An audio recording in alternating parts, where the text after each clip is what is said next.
आइए आज की लेक्चर में partial wave analysis part third partial wave of analysis for elastic scattering continue रखते हैं। इसके बारे में आगे और डिस्कस करेंगे। देखिए, इससे पहले के आर्टिकल में हमने दो इक्वेशन बनाई थी, इक्वेशन 99 और 100। इन इक्वेशन को हम आज फिर यूज़ करेंगे।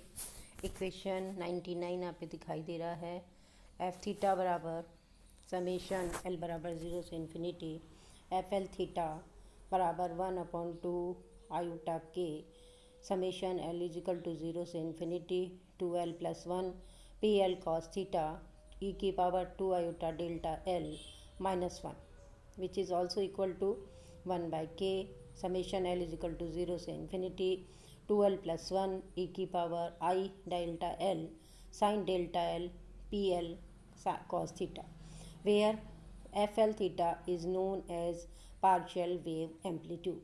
इक्वेशन 99 जो आज हमारे फिर यूज़ आएगी। इसी तरह से इक्वेशन 100 जो कि टोटल डिफरेंशियल क्रॉस सेक्शन को डिफाइन कर रहा है, d sigma by d omega is equal to mod f theta का मॉड है which is 1/k²। L is equal to 0 से infinity l dash is equal to 0 से इन्फिनिटी 2l + 1 2l डैश + 1 ई की power iota delta L minus delta L dash sine delta L dash P L cos theta P L dash cos theta. Equation 99 और 100। Equation 100 की help से हम total cross section define करेंगे।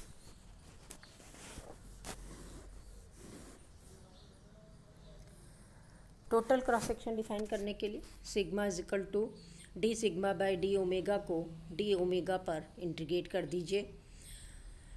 तो 0 से pi F theta mod square sine theta D theta sine 0 से पाई के बीच में वेरी कर रहा है, इसलिए यहाँ पर लिमिट 0 से पाई लगाई है। 0 से 2 पाई डी एफ डी फाई जो एंगल है वो 0 से 2 पाई तक वेरी करता है, तो यहाँ पर इसकी लिमिट फाई की 0 से 2 पाई लगाई गई है। तो इस तरह से हम टोटल क्रॉस सेक्शन निकाल सकते हैं।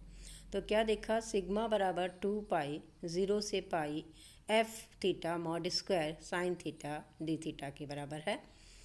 अब आप इक्वेशन नंबर जो हमारे पास अवेलेबल है एफ थीटा मॉड स्क्वायर, उससे हम सब्स्टिट्यूट कर रहे हैं। आइए देखते हैं equation F theta mod equation number 100 जो है उसे यहाँ पर सब्स्टिट्यूट किया गया है। तो इक्वेशन 100 को आप यहाँ पर सब्स्टिट्यूट करिए, तो आपके पास क्या टर्म आती है, 2 pi by k² l is equal to 0 से infinity l dash is equal to 0 से इन्फिनिटी 2l + 1 2l डैश + 1 ई की power iota delta L minus delta L dash sine delta L 0 से pi P L cos theta P L dash cos theta sine theta.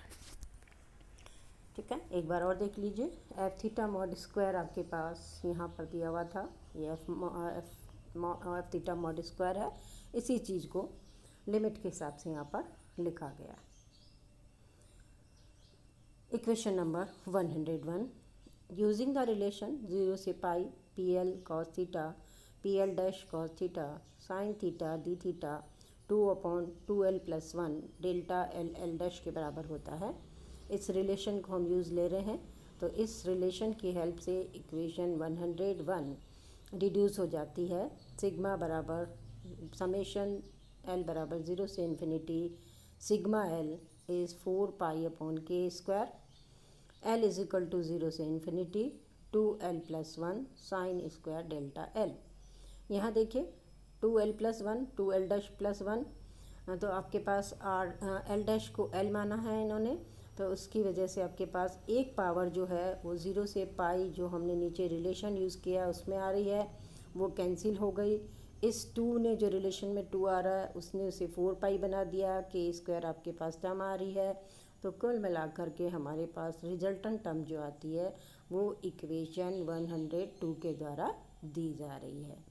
Where sigma L is called partial cross section, यहाँ sigma l को हम partial cross section कहते हैं, corresponding to the scattering of particle in various angular momentum state.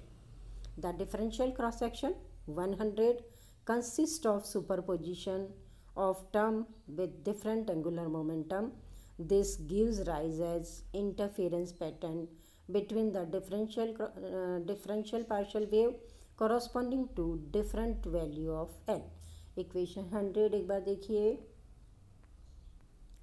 Equation 100 हमारे पास ये है, जहाँ से अभी हमने टोटल क्रॉस सेक्शन निकाला है वही इक्वेशन नंबर 100 है। यहाँ पर इंटरफेरेंस टर्म आ रही है, जबकि टोटल क्रॉस सेक्शन में इंटरफेरेंस टर्म नहीं आती है। Different angular momentum, this gives rise in interference pattern between the different partial wave corresponding to different value of L. The interference term goes away in total cross section when integrate over theta is carried out. जब आप theta पर integrate करते हैं तो ये interference term गायब हो जाती है।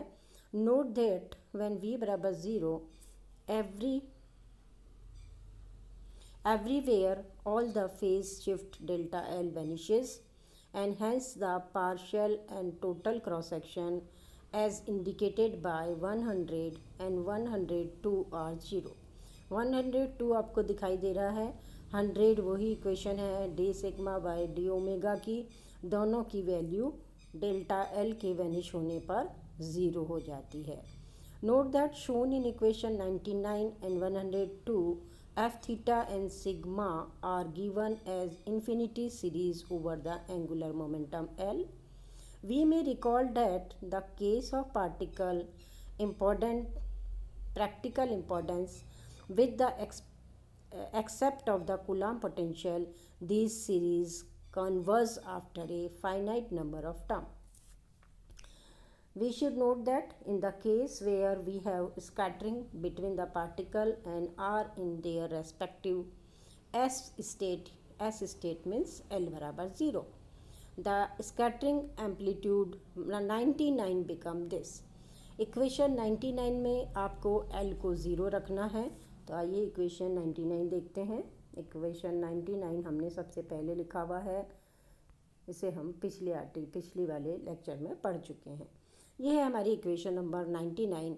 एफ थीटा बराबर 1/k, L is equal to 0 से इन्फिनिटी 2L + 1 e की power i delta L sine delta L PL cos theta.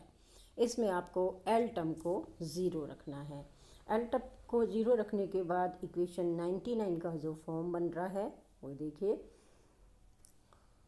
F0 is equal to 1/k e की power iota delta 0 sine delta 0 when L is 0, it is equation number 103। इस equation को हमें उससे इस form में लाने के लिए हमने क्या यूज़ किया है, F0 cos थीटा 1 के बराबर है। तो क्या देखा आपने, ये F0 जो है वो does not depend upon theta. The differential and total cross section are given by the following simple relation. d sigma by d omega when L is 0, f mod square के बराबर है 1/k square and sign square delta 0। आप F0 देख रहे हैं, F0 mod square का मतलब F0 का कॉम्प्लेक्स कंजुगेट को आपको मल्टीप्लाई करना है। जब F0 के कॉम्प्लेक्स कंजुगेट से आप मल्टीप्लाई करेंगे तो आपके पास 1/k square sine square delta 0 के बराबर टर्म आएगी। और टोटल क्रॉस सेक्शन की बात भी हम कर रहे हैं तो sigma is equal to 4 factor extra लगेगा, अभी हमने ऊपर भी डेरिवेशन में देखा था। 5 पर इंटीग्रेशन की वजह से आपके पास 4 फैक्टर आया था, तो 4 मॉड f0 स्क्वायर आपके पास में है, तो 4 square sine square delta 0। Again मैं आपको एम्फेसिस कर रही हूँ कि ये L बराबर 0 यानी S स्टेट की बात हम कर रहे हैं, तो हमारे पास 104 इक्वेशन आता है। इस इक्वेशन की बहुत इम्पोर्टेंस है, आइए इसके बारे में चर्चा करते हैं। And important issue here is the fact that total cross section can be related to the forward scattering amplitude F0. Since PL cos theta is PL, हमने थीटा जो है हमारे पास cos थीटा 1 के बराबर हो तो PL 1 बराबर 1 के, और ये 1 के बराबर कब है, जब थीटा 0 के बराबर हो। इक्वेशन 99, अगेन इक्वेशन 99 वही सबसे पहली वाली इक्वेशन है हमारे पास, लीड्स टू बी। तो इक्वेशन 99 जो है एक बार फिर चेक कर लीजिए, इक्वेशन 99 ये है। इस इक्वेशन 99 का जो फॉर्म है वो क्या बन जाएगा, इसके अंदर भी हमें कॉस थीटा को 1 रखना है, तो पी एल वाली टर्म 1 के बराबर आपके पास आ रही है। इक्वेशन 99 से आपने इसमें वैल्यू रखी है, तो आपके पास ये रिलेशन आता है, F theta is 1/k, l is equal to 0 से infinity 2l + 1 sine delta l cos delta l plus iota sine square delta l. जो ऊपर हमने बोला है P L cos theta, theta को 0 रख के इसको 1 करना है, तो वहाँ जब आप इसे 1 रखेंगे तो आपके पास इक्वेशन 99 ये फॉर्म ले लेगा 105 का, विच when combined with 102 yield the connection between F0 and sigma। 102 equation हमने अभी यहाँ बनाया था, ये इक्वेशन है हमारा 102 कि सिग्मा बराबर 4π/k² L is equal to 0 से infinity 2l + 1 sine square delta L के बराबर है। देखिए ये जो हमने डेरिवेशन अभी निकाला एफ थीटा का इमेजनरी पार्ट आप केवल देखिए, तो एफ थीटा के इमेजनरी पार्ट में भी हमारे पास sine square delta L term आ रही है, तो हमारे पास 4π/k² L is equal to 0 से infinity 2l + 1 sine square delta L किसके बराबर है, यहाँ पे k के स्थान पर राइट हैंड साइड में k² कर लीजिए, तो ये बराबर है 4π/k imaginary part of the F0। F0 का इमेजनरी पार्ट क्या है, 1/k sign square delta L 2l + 1। ठीक है, केवल 4π/k फैक्टर से हम अगर इसे मल्टीप्लाई कर देते हैं तो ये टर्म सिग्मा के बराबर हो जाती है। अगेन मैं एक बार अपनी बात रिपीट कर रही हूँ कि यहाँ सिग्मा बराबर 4π/k² है, हमने ऊपर रिलेशन में फिर दिखा देती हूँ मैं, ये हमारे पास है k², ये प्रिंटिंग मिस्टेक है, इसे आप करेक्ट कर लीजिए। इक्वेशन नंबर 106 हमारे पास आता है, this is known as optical theorem. इस ऑप्टिकल थ्योरम पे यूजीसी नेट में भी हर साल कोई ना कोई क्वेश्चन जरूर पूछा जाता है। तो ये ऑप्टिकल थ्योरम क्या है कि 4π/k imaginary part of the F0 के बराबर है सिग्मा। किन की बात कर रहे थे हम, एल बराबर 0 यानी एस स्टेट की बात हम कर रहे थे। This is known as optical theorem. Optics में भी आप इस तरह की थ्योरम पढ़ते हैं, उसके रिजम्बलेंस होने के कारण इसे ऑप्टिकल थ्योरम का नाम दिया गया। The physical origin of this theorem is conservation of particle for probability. The beam emerging after scattering along the incident direction when theta बराबर 0